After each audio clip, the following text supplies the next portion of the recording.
F1 drivers are supposed to stay calm. Verstappen and Sebastian Vettel has come off worse. No matter the pressure, What can I do?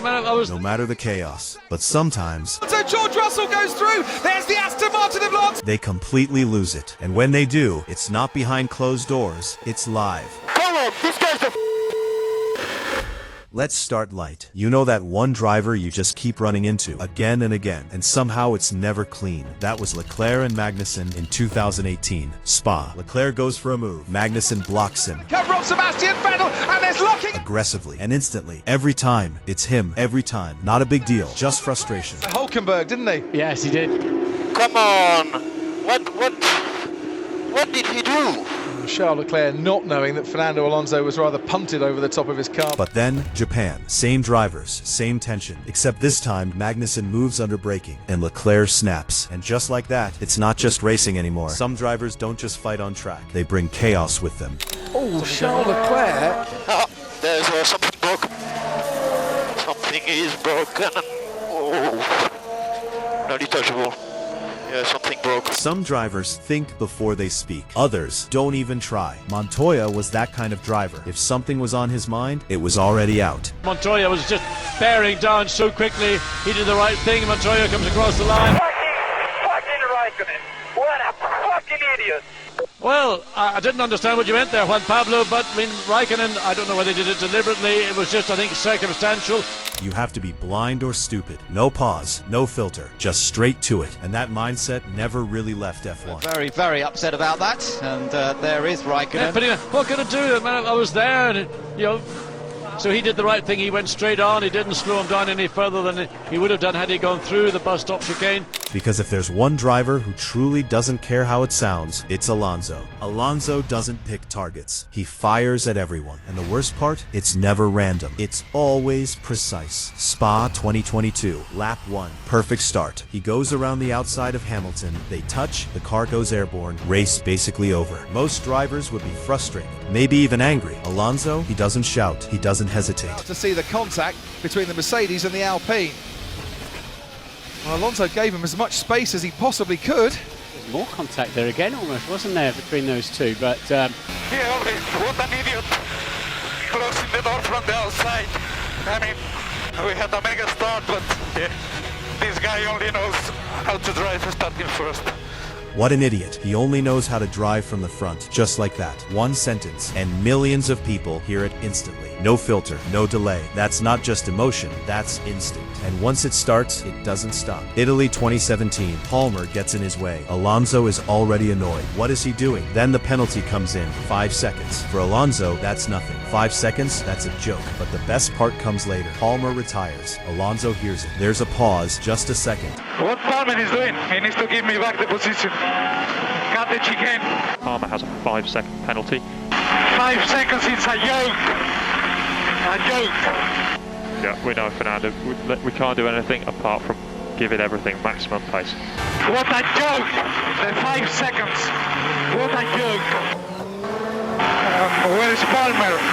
And Fernando, Palmer has retired. Palmer.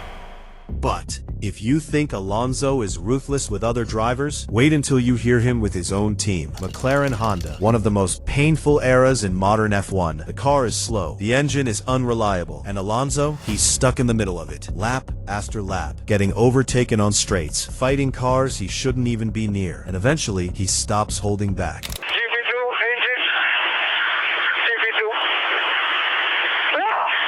engine. GP2. GP2 engine.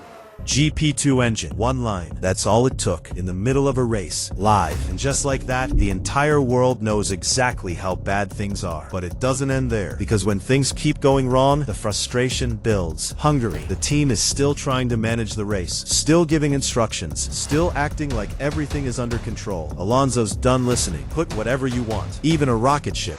Lance Stroll, well, he crashed out into the barriers and we didn't see him stop in time. Nico Hulkenberg going straight into the rear of Fernando Alonso. Charles Leclerc suddenly sees orange across his visor.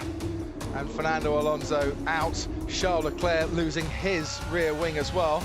And we can see now what it looked like from on board with Charles Leclerc. He wouldn't have known what was coming. That's not sarcasm anymore. That's someone who knows nothing is going to fix it. And the scary part, you can hear it in his voice. Yes, Fernando, P5 mate, P5, well done, great drive, great drive. Well done guys, very proud of you. Long winter, long seasons in the past, but now we can fight. We can fight.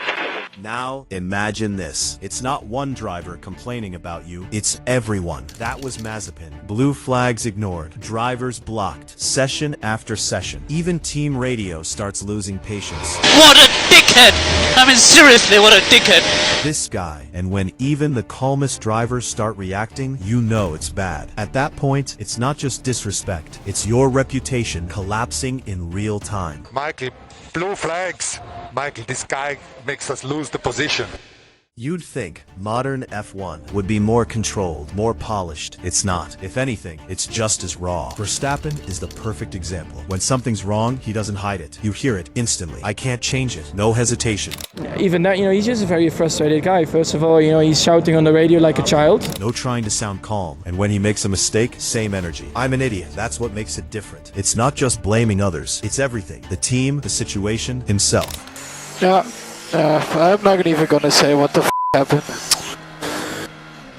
What happened? No, I'm not gonna say it. People are blind. Then there's Tsunoda, and honestly, chaos is the only way to describe it. With Yuki, you never really know what's coming next. One moment, he's fighting another driver. Are you kidding me? Next moment, it's his own engineer. Shut up. Yes. That is not racing. That is not racing. No build-up, no warning, just straight emotion, and it happens fast. That's what makes it so entertaining. It's unpredictable, and the best part, you can tell the team is used to it. Calm voices on one side, absolute chaos on the other. It's like two completely different worlds on the same radio channel. I can't fucking believe this fucking cunt.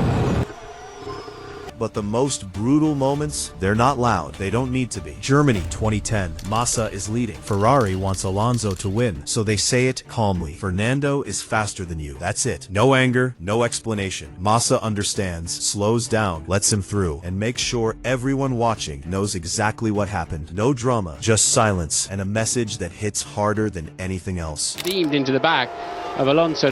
This is Rubens. He's all locked up, and And Felipe and Fernando there was really making the corner quite well, but Rubens just couldn't slow down, couldn't find any purchase from the tarmac, and it's quite extraordinary that Ferrari's still running, isn't it? It is. So yeah, F1 drivers are supposed to stay calm, but pressure doesn't just test skill, it exposes everything underneath. And sometimes, what comes out isn't control, it's frustration, ego, honesty, and that's exactly why these moments stick. If you want more moments like this, you already know where to go next.